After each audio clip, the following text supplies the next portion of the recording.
sermon is part of helping you to see how you can cooperate with Jesus to build gospel-born love in you.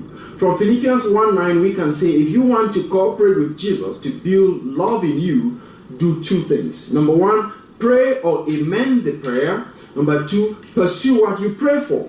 In this passage, for example, you will have to pursue opportunities and privileges that let you show more love. You will have to pursue the knowledge that will empower your ability to discern so that your love makes gains when you use it rather than losses. Today, I want to focus on the knowledge part.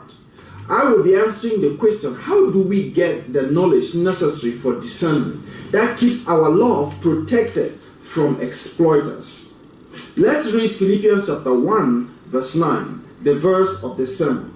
It says, "And it is my prayer that your love may abound more and more with knowledge and all discernment." Again, I want you to take note of how growing love is qualified in this verse. It is qualified by the phrase knowledge and all discernment.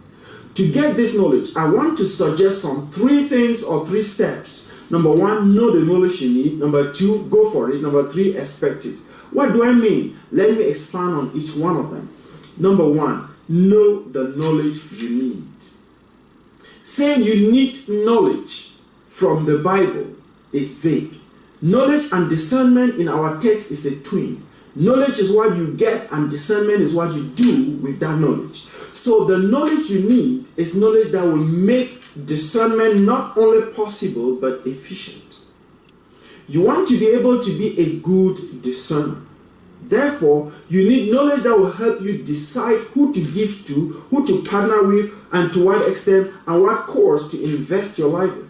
For example, the more righteous by faith a person, the more the person qualifies if they had need. But without discernment, you can choose a Judas Iscariot over an Apostle Peter. You can choose a Pharisee, a hypocritical Pharisee over Apostle Paul. You can even choose a false teacher over Apostle Paul. At the same time, thinking that you are choosing someone of great faith and righteousness.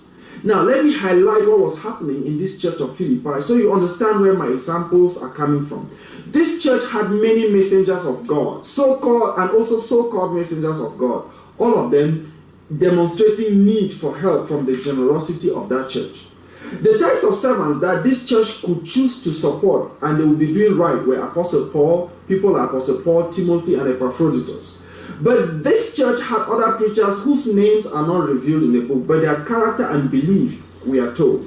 One group is what I call the envious preachers. They will preach it right, but they were envious of Apostle Paul.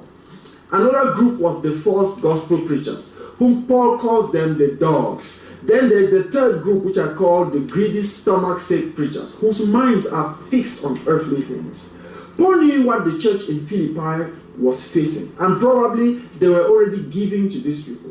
That's probably why when Paul prayed for their love to abound, he prayed for that love to abound with a quality of knowledge and discernment that will help them to narrow down their love to those that will result into fruitfulness for them.